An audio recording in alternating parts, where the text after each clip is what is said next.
Thanks for tuning in. I want to give credit to the students that that stood up. They walked out of school because that was their cause and they believe in. But word of advice is you also want to have very specific demands, because you just saying we want better gun control and you're not giving them exactly the solution. The problem will persist. And that bump fire stock that they're throwing, they said they're going to ban it. Guess what? Not too many people use bump fire stocks. And I know you heard about it at that shooting, the largest mass shooting, the Vegas thing, and that was another story. But raising the legal age of who can purchase a firearm, again, that's really not doing much, because I know nobody likes to hear it. But if you're a sick individual, you will find many ways to kill people. And that's the bottom line. But, like I said, I give credit to the students that walked out. But there was also stories that we didn't hear about. Michigan, the boy, he killed his parents on the campus. And then Alabama, there was a misfire of a gun.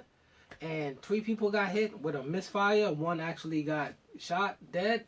But for whatever reason, they kind of just sweep that one under the rug. Maybe it wasn't enough bodies.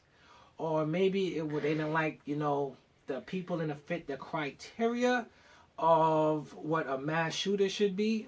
Or they was just bored with airing the stories. Which I doubt, because they love blood and gory. You know how the mass media do. But, it's just so much with guns. And I don't know if you heard about the one in Washington where the guy in front of the White House let go a couple shots and then he shot himself. Again, that story was buried. This gun... Oh, and I heard one today in California.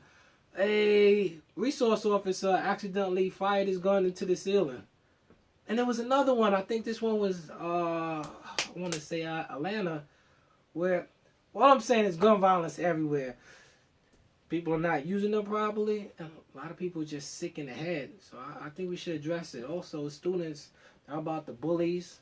How about kids committing suicide? Massive drug use, those opioids, you know about that.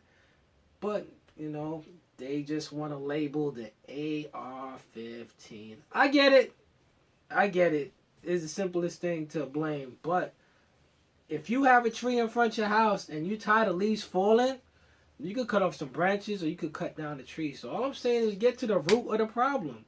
Don't just blame an inanimate object, an AR-15. Because realistically, most of the deaths, homicides, suicides, are by handguns. And by the way, did you know 22 vets kill themselves a day? Those are veterans. Anyway, thanks for tuning in. Like, share, comment. I always like to engage in intelligent conversation, and I don't argue. I'm not arguing with no one. I have my beliefs. I respect your beliefs. Freedom forever. Create and conquer. We out.